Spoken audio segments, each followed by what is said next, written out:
How's it going, everybody? Welcome to another episode of Raw or Rules as Written. I am one of your hosts this evening. My name is Matt Robertson, also known as Grape Ape, and I am joined by. I'm Stefan Surratt, also known as DM Bad Wrong Fun on a couple websites out there. And tonight we have a wonderful guest. He's maybe a triple threat. We'll come up with another thing, but he's definitely a double threat. He does the writing and he does the art. Aaron Kreader. Yeah, and hey everybody. publishing. Don't tell Julian, but this is one of my favorite studios here. I don't want Julian to find out, but I love some of the modules you make, Aaron. Welcome to Eastwood, Pint and Pony, Strange Night of Pint and Pony are two of my favorites. Thank you for being a guest this evening. And why don't you just give us a quick introduction of yourself? Absolutely. Yeah, my name is Aaron Kreader, and Studio 9 is the company that my wife and I run. We started creating games and family-friendly stuff.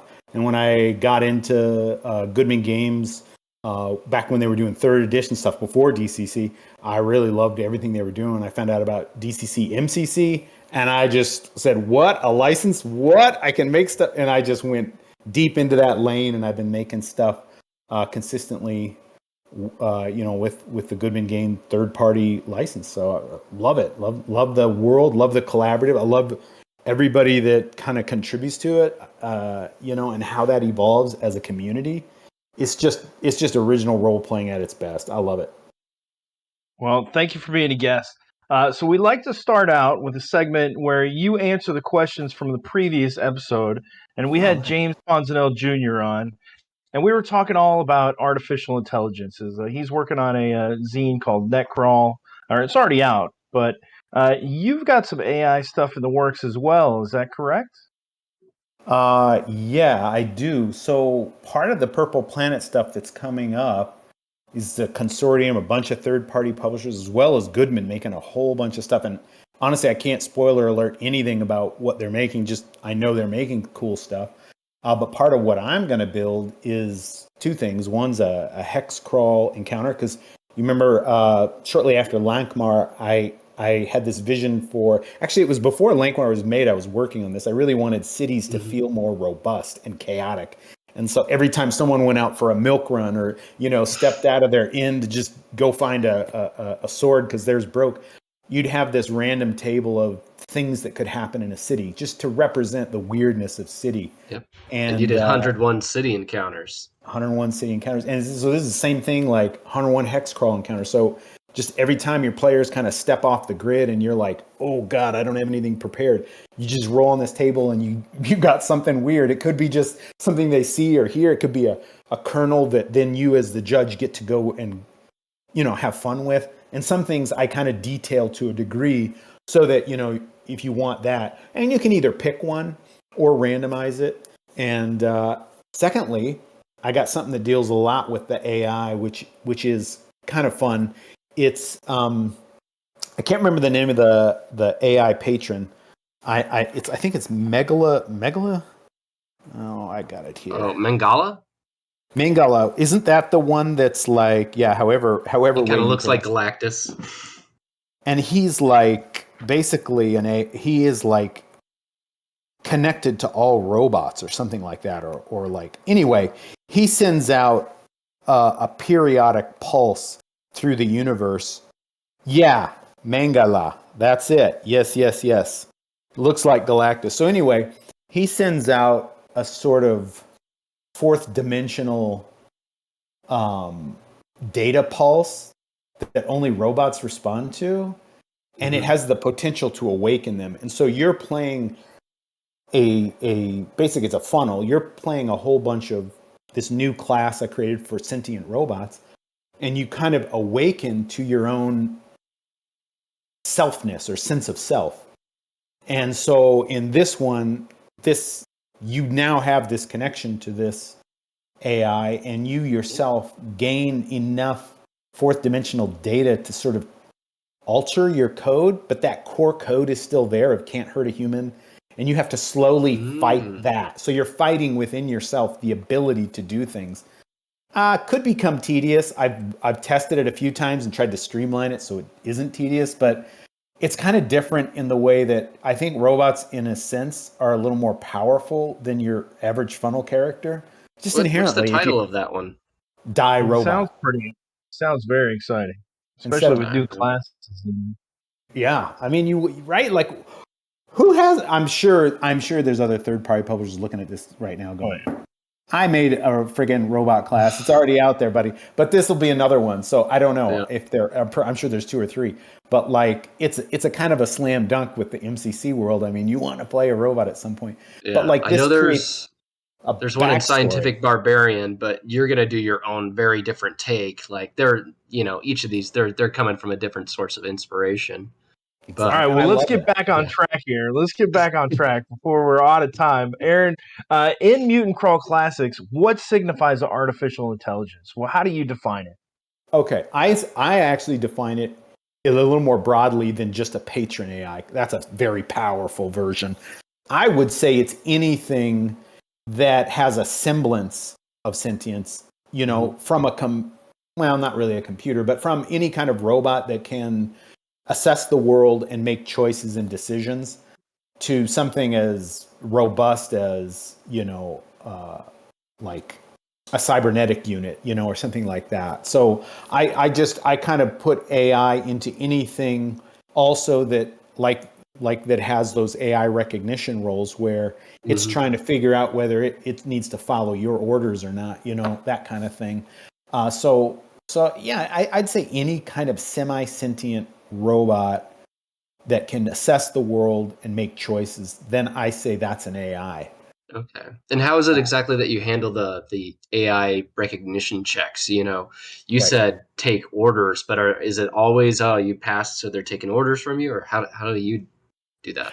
I let it define by the kind of robot that it is. So like a military robot just might not like kill you outright, right? But like if you violate what it's guarding, it doesn't matter whether it thinks you're a human or not. You violated its law. Like it's supposed to guard this. You came in here. I see you're a human. I'm not going to kill you outright at a distance. All the way down to like a toaster robot or something that's just like, how can I please you, master? And like, so I'd say the weaker the robot, probably the greater the effect that AI recognition would have, it just follows you around trying to make you toast or something, which is nice. And so, in that, do you have any kind of modifications or modifiers that can add or take away to the recognition checks? Like if you've circumvented the safe area and you're trying to get this goal, is there anything that you could be wearing or say that would cause that AI to pause and not incinerate you right there? Oh yeah, like I mean, especially since if you look at the chart of the various kind of AI recognition things, it goes into like, oh, you're a mutant between like I think it's between -1 to -4, depending obviously like you just look like a blob to like, oh, I'm just like a purple human, but like let's say somebody knows that they have a couple tentacles and they tuck them in and they like tell me, oh, I'm gonna do all this stuff. Well, I might have regularly given them a -2 or 3, but if they do some things to make themselves look human and they can pull it off, like roll that AGI check to like, tuck in all their thorns or whatever it is, or cover them up, then maybe they've tricked that robot a little bit. And in that sense, I would give them some sort of bonus, but they got to earn that. I'm thinking like there are things people can do. I bet you even the way like, robots sense like vocal patterns. Like, so I was thinking like a character that could kind of like study voices of the ancients, like if he had one of those hologram things and kind of like modulated his voice, or he was good with languages and he spoke like what I think they have a language for the old archaic common, basically. The language of the ancient ones. Language of the ancient ones. Like if they speak in that, I might give them a bonus, especially if that particular AI is super tuned into vocal type recognition. So I would say, yeah, there are different things people could get creative to do. And I just run that at a game time decision. Honestly, I don't have a pre-formulated concept of too much of that. Yeah. +1 die. No, that's terrible. -1 die. No, that's, yeah. -1. Yeah. Yeah, that's fun though. I do like probably fudge it a little bit as the judge to what I hope happens. In other words, like, I got this robot that I really want to do combat. I'm going to be probably a little stingier about those bonuses to try to, goat people into combat. It's just got more stringent programming. It's just that kind of robot. Or if I really want them to interact with a robot before they kill it, to get, just because it's kind of a creative NPC, I might useful info. Yeah, it might just be like, you can't bring houseplants in here, to the to the plant, there's no houseplants allowed in here, or something like that, and then just kind of chat with them before shredding that plant or something. I love that voice modulator. Somebody needs to make that an artifact. Got Stefan, one very similar to it in Merchants of the Multiverse. Do you have one in there? Yeah, I do. I basically have one, yeah. What was our fourth question for James? That's fine. Sorry, something just fell over here. All right, I got you. It was no. I think we kind of combined our questions. We had 5 questions, but I guess the last one would be hey, when does an AI become a patron AI? Is that something that you've done in a game? Maybe you got something where you have an invoke patron, but the PCs can make it stronger, or something along those lines. So you talked about having that little toaster robot. How does that toaster robot achieve patron AI status? Yeah, definitely. Someone plugged him into what they thought was an outlet, but it was just actually like some sort of dormant supercomputer, and his electricity just brought all that processing to life, and they fused. And now ToasterBot is a mega mind that can like connect to satellites and affect other worlds. See, I think that patron AI has that power where they can just like connect to, like almost nascently to almost anything created from the ancient times. So they can, they just become godlike in that sense. And so there's got to be some supercomputer or super processor or super process, but it could be magical. I mean, it could be a kind of a freaky magical accident or whatever, from another world, but something that helps them ascend to connecting to all this dormant power. So they need some kind of booster, but we don't have to get too specific because the PCs will never really understand it anyway. Yeah. I do want to get one more little kind of hint of a question. So you said you were working on Mangala and you wake up as a robot. Once that patron AI check is established and we're trying to break our code as these robots, can we achieve dominance over Mangala? Can we get the upper hand as one of these robots? Anything's possible. Usurp a patron? I'd say like they've got to get a few levels, because basically the thing that I put in there is every time they level up, they're actually exchanging code with how are we saying him? Mangala? Yeah. Mm-hmm. Mangala. Yeah, I like that. They're exchanging code with him. So the reason he's doing this is he's extending his consciousness and his learning. So the reason he sends out this code is to absorb more learning points, basically. So could one of those learning points take over? I'd say hell yeah, but like probably they'd have to go through a lot of leveling, because it's happening outside their consciousness. Like Mangala knows what's happening, but they don't know what awoke them. And every time they level, they're getting more data downloaded to them, and they can choose 3 paths: hardware, software, or a security update.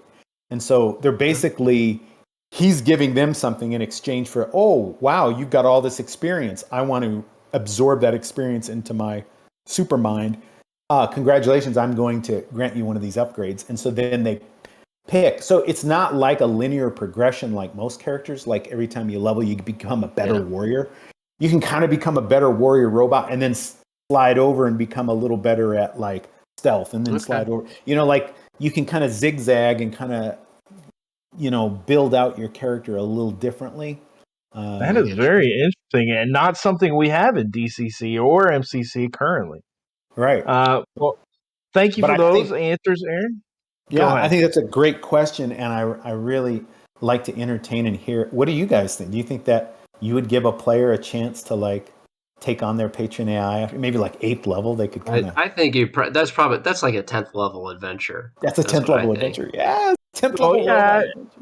I mean, so after researching it, I definitely would. But it could be something like, I mean, maybe not Bengala's robots that you're describing because they are essentially kind of a part of him.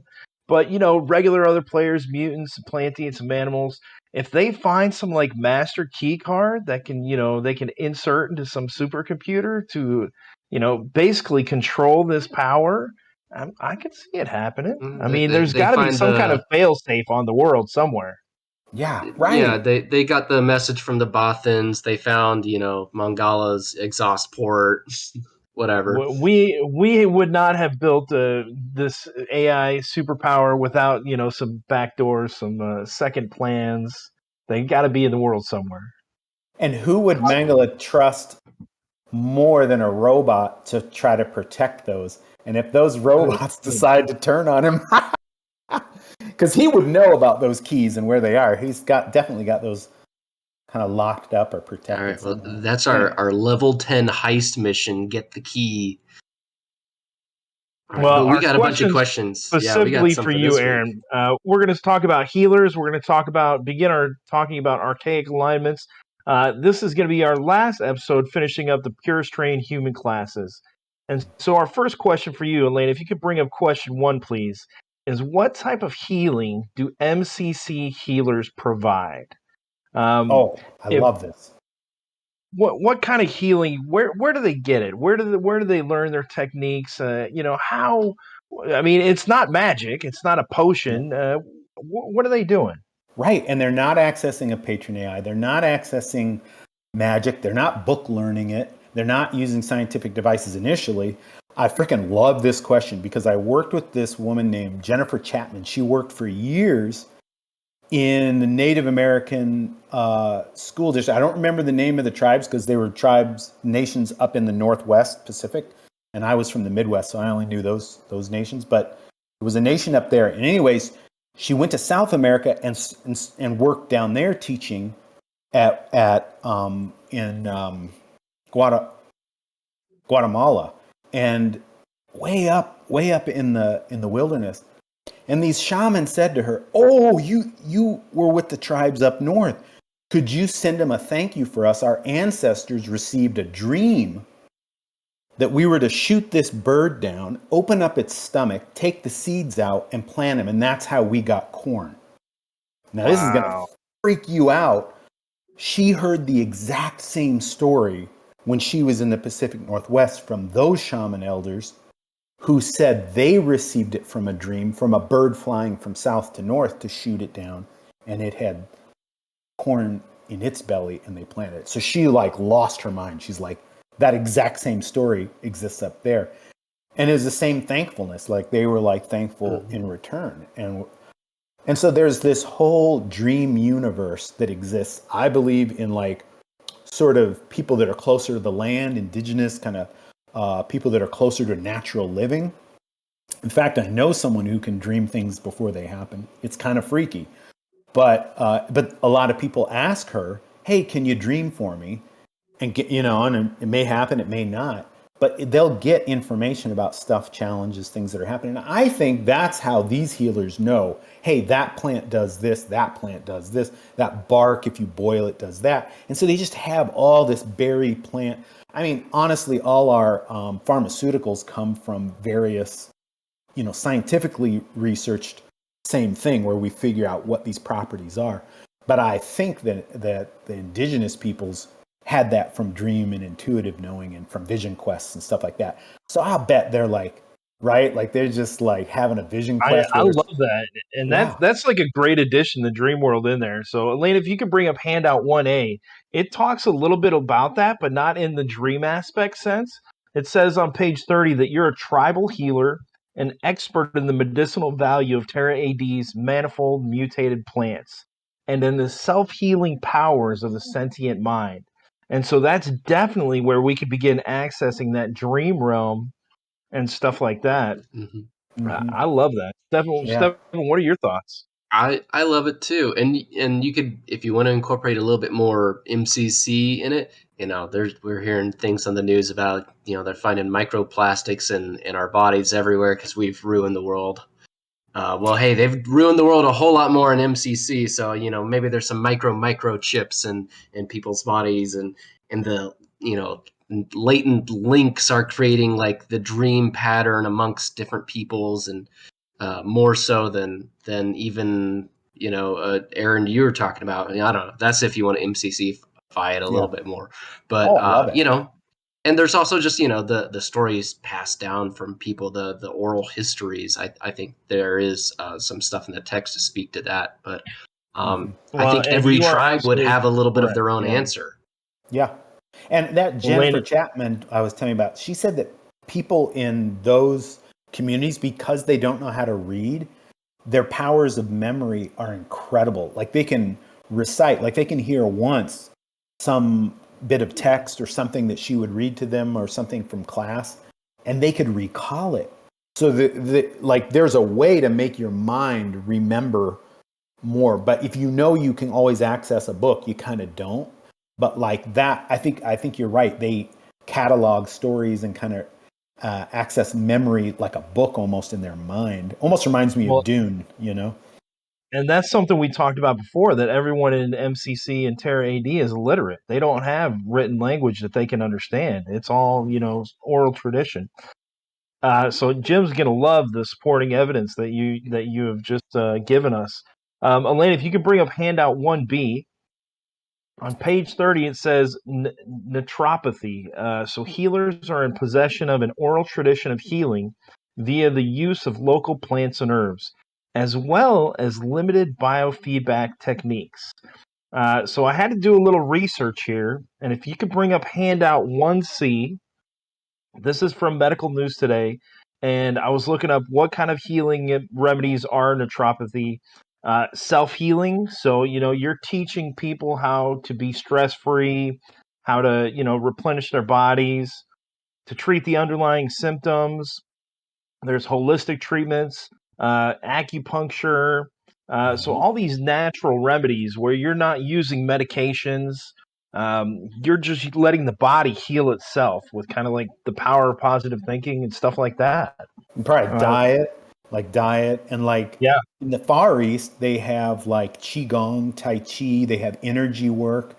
And these people, like I've seen like footage and stuff of it.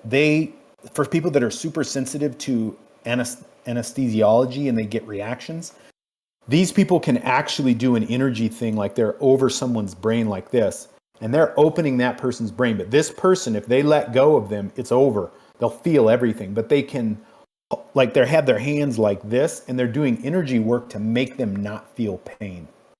What the heck? So like there's some probably, advanced kind of use of the body's electromagnetic energy that I imagine a healer is using in combination with that stuff to like chi healing and stuff. Did you ever see that Stan Lee series called Superhumans? They had a guy on there whose hands could get up to 160 degrees. He was a Qigong master and a Tai Chi master, and he would do all this healing work on people. And I think of stuff like that when I think of it. I think I did see a couple episodes of that. Stefan, what's our next question? Our next question, number 2, is what benefits do healers receive when using healing artifacts from the ancients? Now, my initial thought when I asked you this question, Aaron, is the warriors, the sentinels, get like an armor and weapon deed die in addition to their normal bonus, but healers don't get that for artifacts and stuff like that. So, rules is written. Is there any benefit that you know of that the healers get when they use healing artifacts? Rules is written. I'm pretty sure they get a die up. Like, in other words, if something heals for a D8, they're taking it up to a healing on a D10 just because probably they know how to administer that item a little better based on what they know of anatomy, physiology, etc.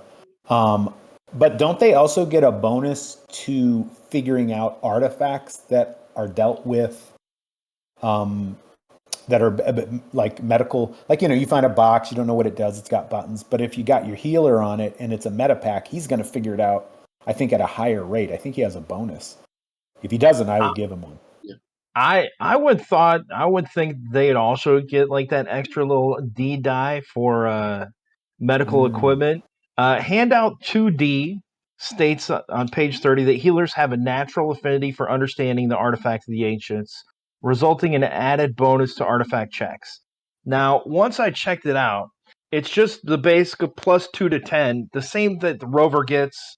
The shaman gets a little better. The Sentinel's the same thing, but they get that additional D die. And I said, well, it kind of makes sense that they would get a D die for their check as well. But maybe not, because they might not know it's medical right off the bat. And so after they figure out that it is, Elena, if you could bring up handout 2E, that's where Aaron was talking about the medical artifacts. Because of their specialized knowledge of natural healing methods, healers using mechanical artifacts are able to use such devices with increased results, operating at 1 die up on the dice chain in effect. Mm-hmm.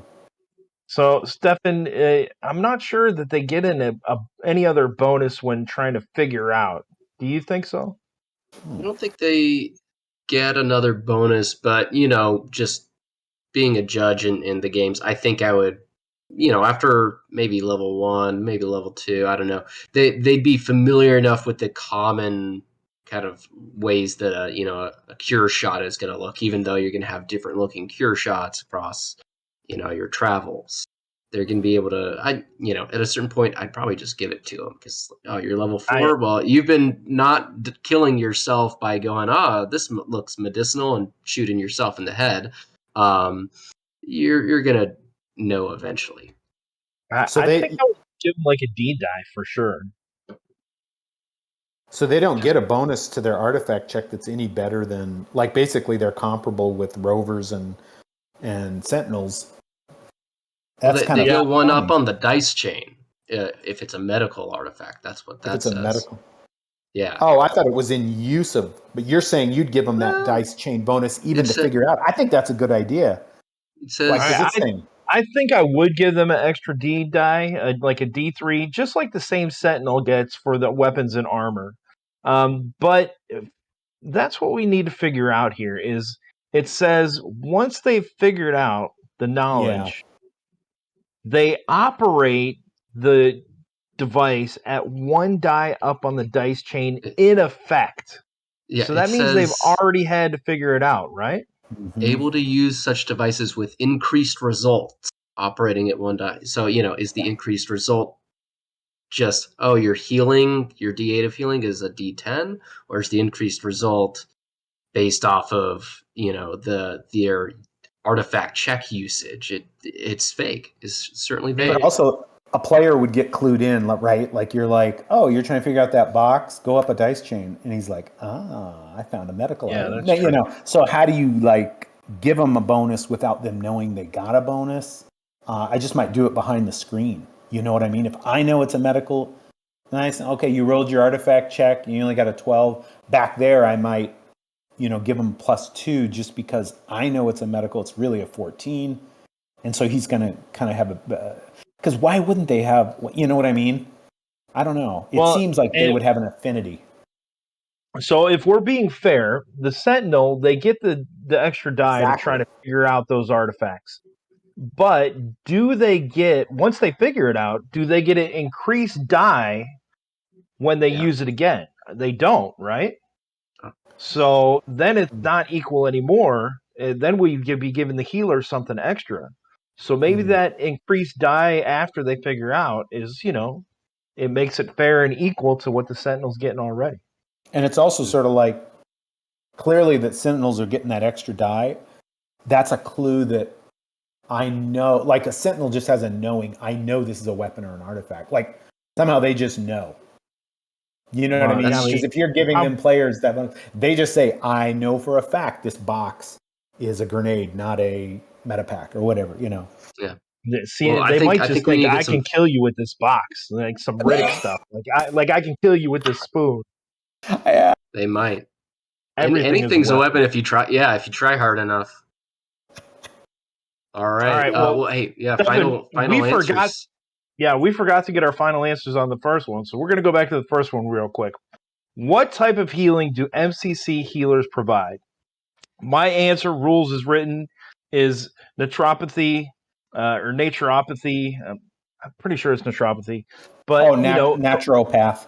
Yeah, naturopath healing. Yeah, I know what you mean. I think that you're saying it right. Oral tradition passed down from one generation to the next.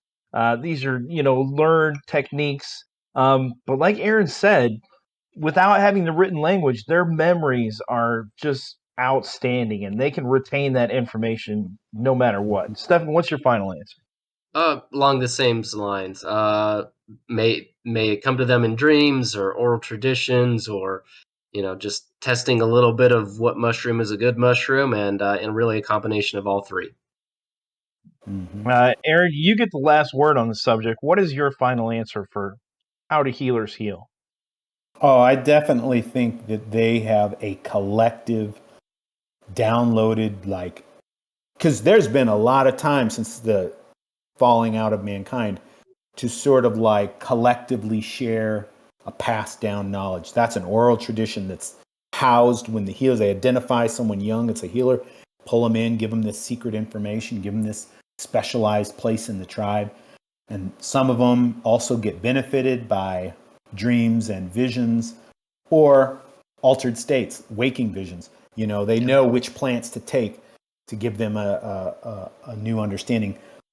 I think all these are good. I think all these would be in kind of the pure strain clan of cog kind of standard healing way. Yeah. I think when you're talking about that holy order of medicine, I think they might be more of they found an old guide for traditional Western medicine or something, and they kind of are on that path. But these, I think, come from all that kind of just the context, of tribal society, tribal concept of healing and approach.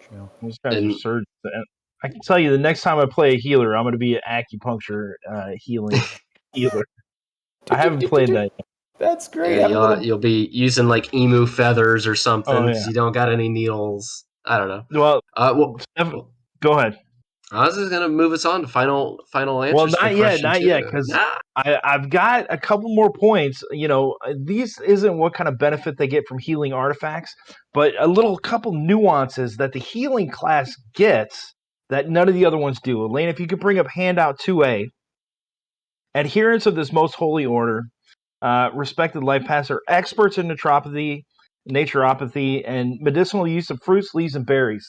So they're going to be able to identify fauna in the area, fruits, berries, leaves.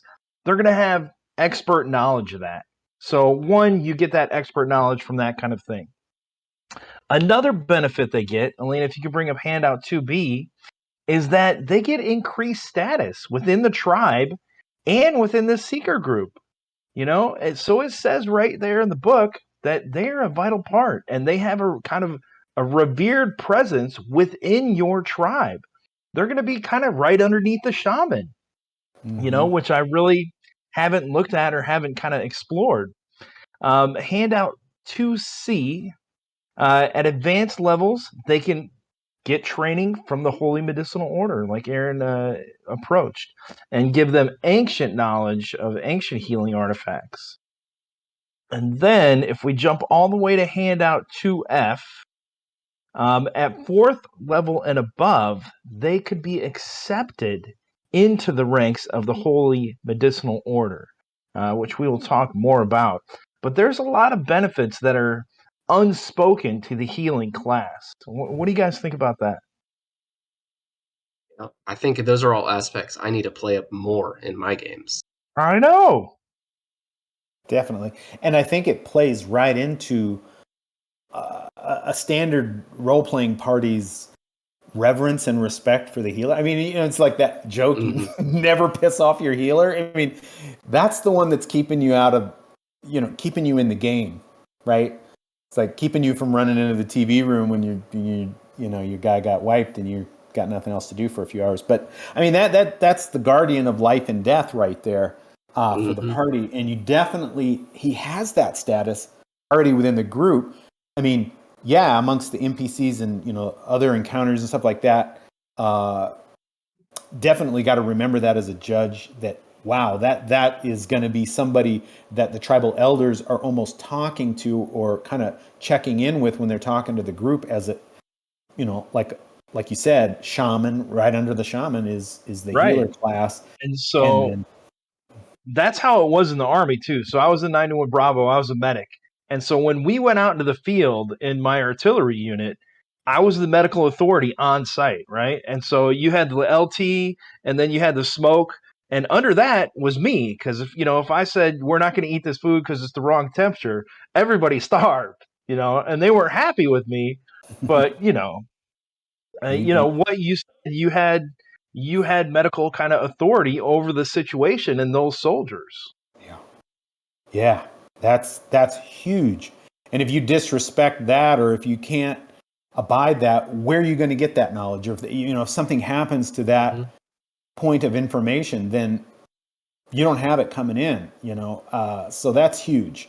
My dad was a med tech. That's funny and when he got out of the Marines, he went into medical technology after that. So that's pretty cool. Outstanding.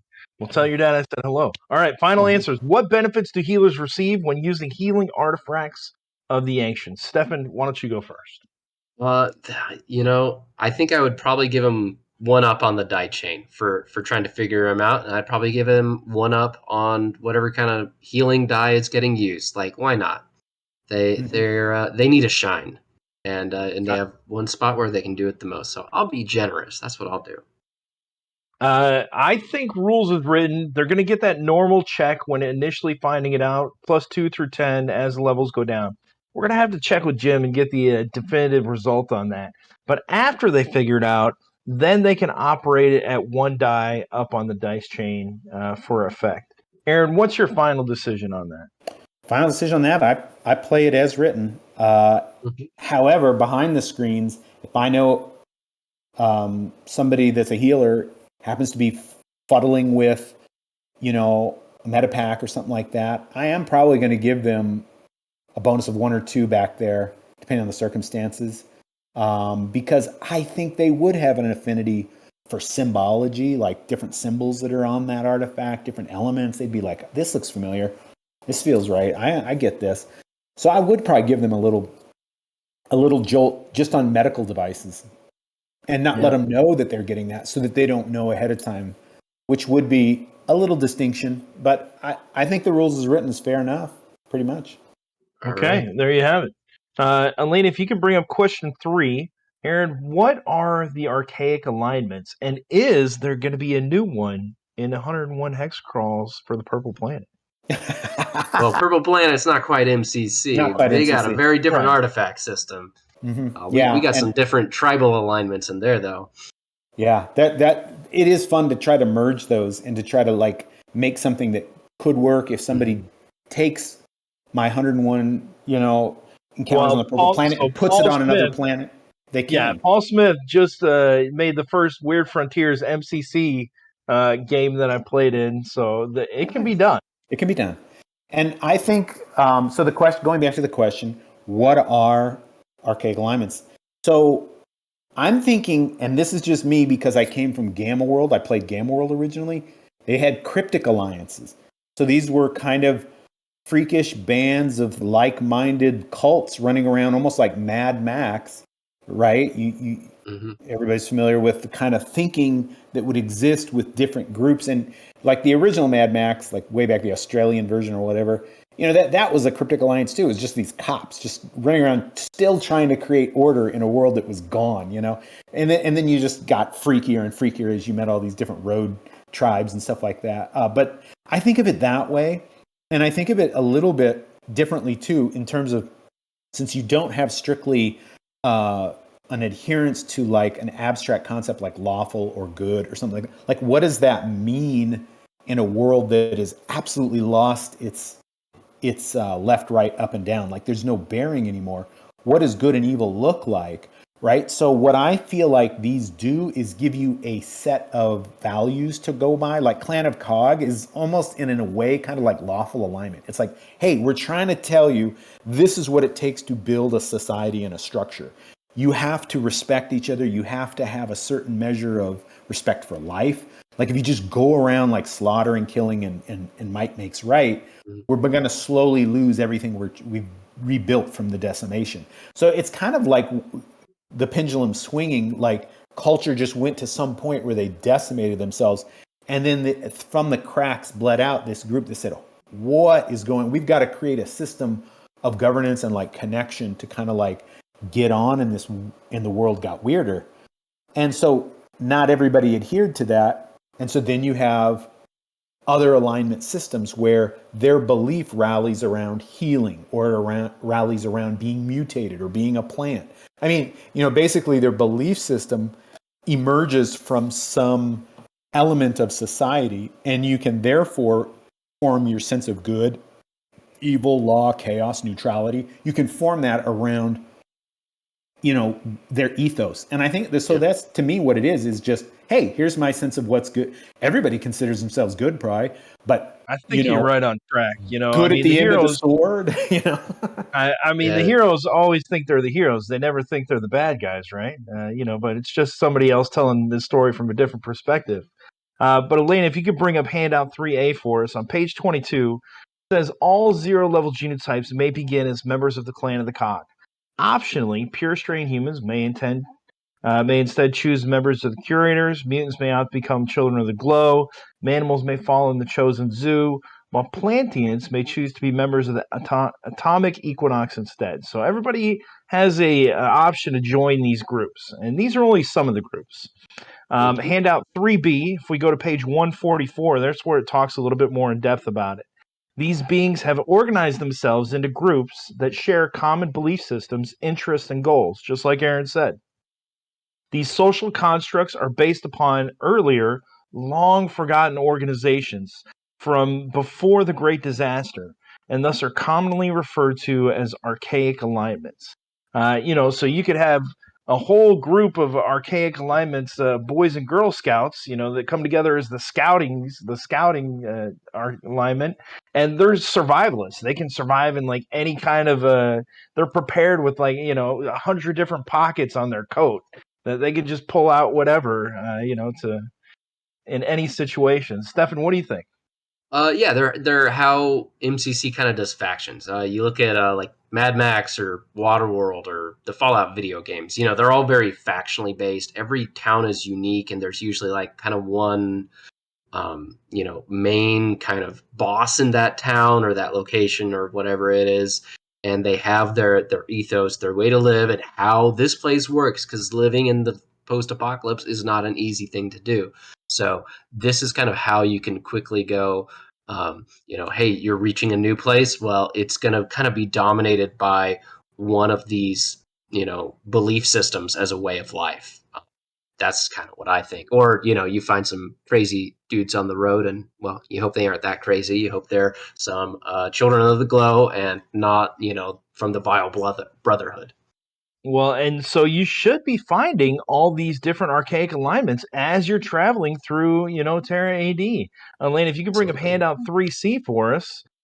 Through the natural course of play, the players will also encounter and often be forced to contend with the myriad variety of other archaic alignments. So there's more out there. And they can elect to join their ranks without penalty should they both qualify for and be accepted by that group. Maybe they have to join it so they don't get murdered.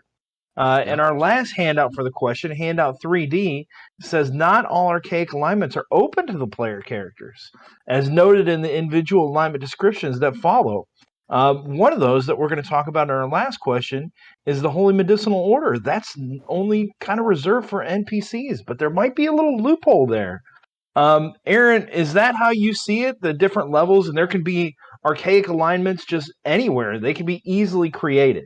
Easily created, and I think it is a seed. It's like, it feels like Jim's like, hey, here's some ideas, but like just go nuts, like the myriad, like he's talking about. He's mentioning this is a place where the community can get really into it, and just a clan of the king of burgers, and just running around with little crowns and paper hats, and but the idea of the players adhering to any and all of these poses a bit of a structural problem, because in general, as the judge, you want to see a cohesion around which the game is moving forward. If it's just like, and everybody's moving at tangents to each other, it's really hard to build a story. So from that point of view, I really like archaic alignments being something that the players have to kind of understand.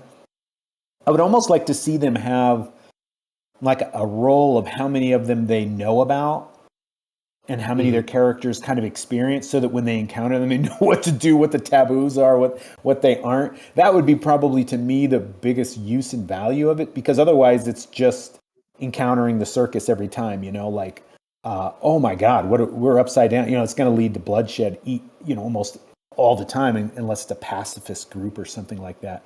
But I think that I got to bake that in a little more. Even within the character group themselves, even within the party, if they got different archaic alignments, then they're going to have different, ideas of what they're going to do with, this guy that we caught. Or right. I think I would try to like limit the total number of those. It's okay to have your 13th warrior, but if you have 5 different guys who are all in kind of some kind of opposition, I don't know, that can be fun, but that can also maybe be not the kind of game that you wanted to run and the players didn't want to have. You had discussed things a little bit earlier, and also it begs the question, how did they get together? Like, how, like if players all start and they're kind of this diversity, I just want to know, how did they even get in the same group? Because it seems to me like Clan of Cog is almost a tribe mentality. So it's like, I've almost had all my players just force start there. Just, you can get into other groups later, but like,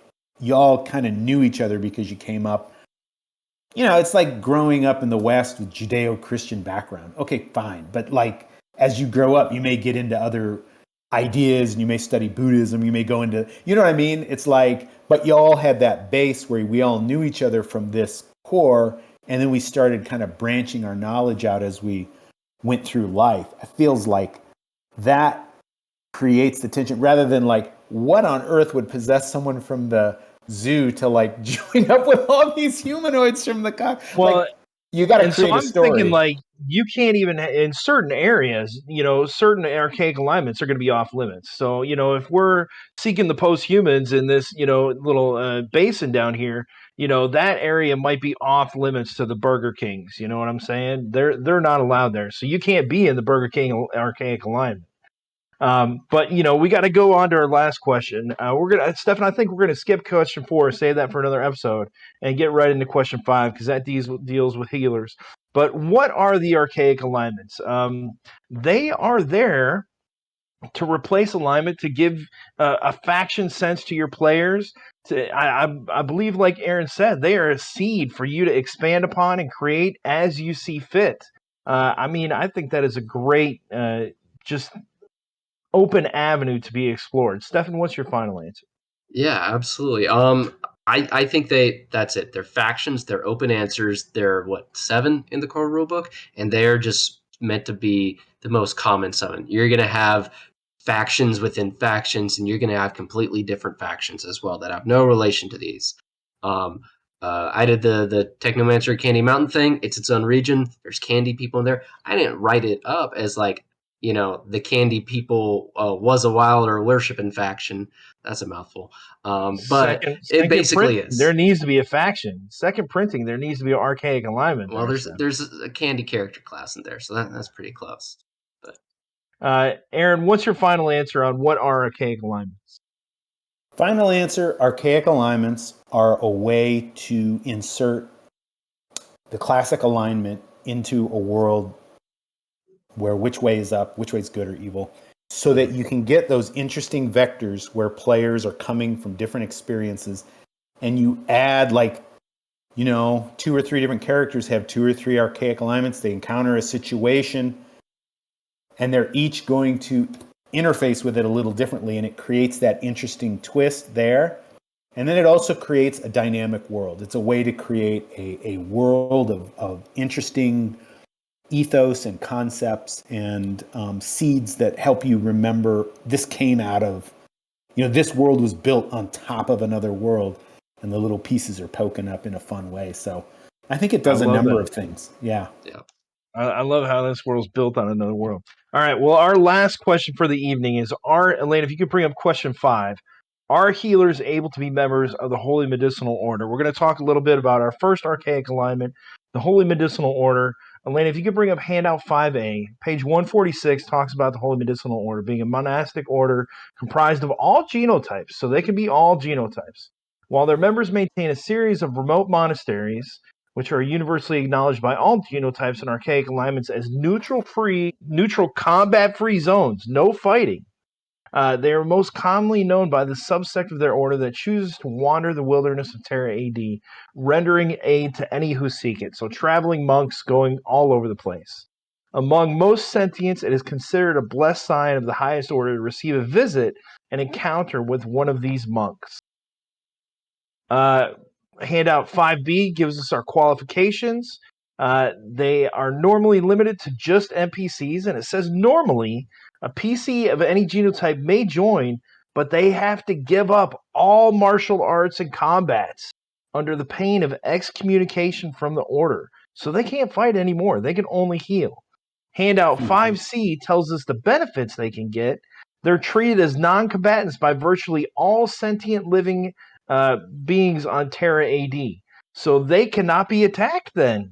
Of course they can be hit by monsters and such, but any sentient, creature should be leaving them alone as part of their order. Bringing harm to a monk is considered great taboo and unforgivable sin.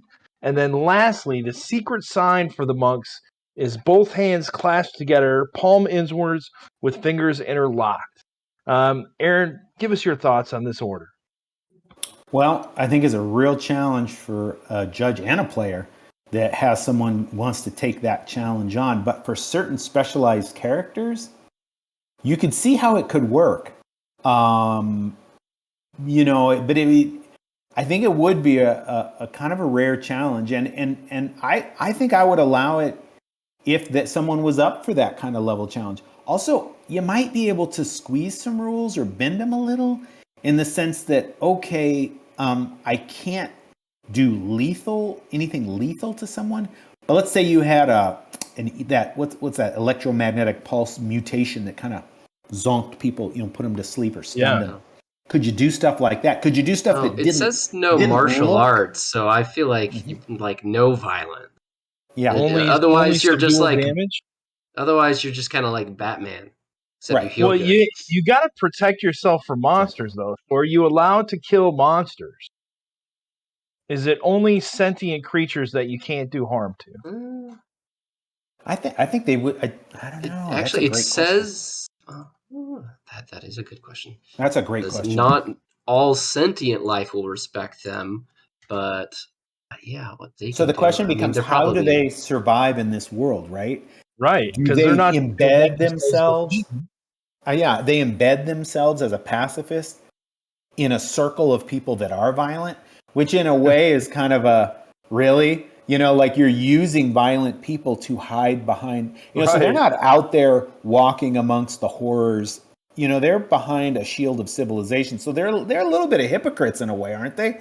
They're a little shitty. They're a little shitty, these guys. Language, sir. Language. Family channel. Elena just went beep, beep, beep, beep, beep, beep. Okay, good. They're a little crusty. I mean, it's a little messed up because I'll say in here it says they're usually in remote monasteries. So I think I think they are pacifists. I think they're trying to be, they're probably up in their cloud monasteries being vegans. There's a whole group walking around Terra AD, though. It tells us that. So maybe they have the technology, because it has to be 4th level or above before you can be there. So maybe they have protective shields and the technology that they can just, hunker down and, toad defense style, where they're not taking damage from things because they have these force fields up or something like that. Or camouflage, maybe. Somehow they, are able to camouflage their movements and move safely. Hollow cloaks and stuff. Yeah, I think that's a very interesting question. Also, it doesn't say they have other moral stringencies. So could you see a rover being part of this group? Wouldn't it be interesting, just sort of this safecracker dude that works for the Holy Order and goes and steals artifacts and stuff and brings them back to them? You can get the most conniving, scheming, lying kind of guy. But I think we are in time. We got a show right after, so we got to get a final answer in. So Corporate Crash Course is coming on after this. Everybody stay tuned. They will be back in just a short 5 minutes. Aaron, thank you for being a guest. Our last order of business is, can healers become the holy part of the Holy Medicinal Order? Yes, they can. It says so right in the book. There's just going to be some things you guys need to work out. Stefan, what's your answer? Yep, absolutely. Yeah, if they give up violence and stick to that, otherwise they're gonna have a real tough time down the road. And that could be a definitely cool thing to play out. Aaron, what's your final answer? Final answer for a creative player that wants that creative challenge, I say go for it, because that you do got to get creative with that one. How you going to play the game and not do any violence? Like, yeah, that'll be interesting. Be a tough All right. one. Our next episode is going to be September 5th. We're trying to get Jim Warpler himself on as a guest for that episode. So I'm trying to work it out with Jim. We'll see if it happens. Aaron, tell us a little bit more real quick what you got coming up. And Elaine, if you could post those links in chat one more time for us. Sure. We got some stuff coming out that's compatible. Really it's for the Purple Planet, but it was originally conceived as part of the MCC world. It's a new class, the robot class, as well as hex crawl, 101 encounters, so that as people travel overland in bizarre worlds like the Purple Planet, you have a whole bunch of stuff at your disposal as a judge on the fly to just create stuff between points, which is, I think, kind of handy. And when is the Kickstarter for that going to start? In the fall. That's all I know. That's not very specific, is it? Fair enough. Well, hey, as long as it's going to be less hot than it is now. I'll say it totally separate. If people want an modern urban fantasy thing, check out Where Shadows Fall on Kickstarter. I dropped the link for that earlier. All right. Aaron, thank you very much. And we'll see y'all in a couple weeks. Have a good night. Right. Take care, guys.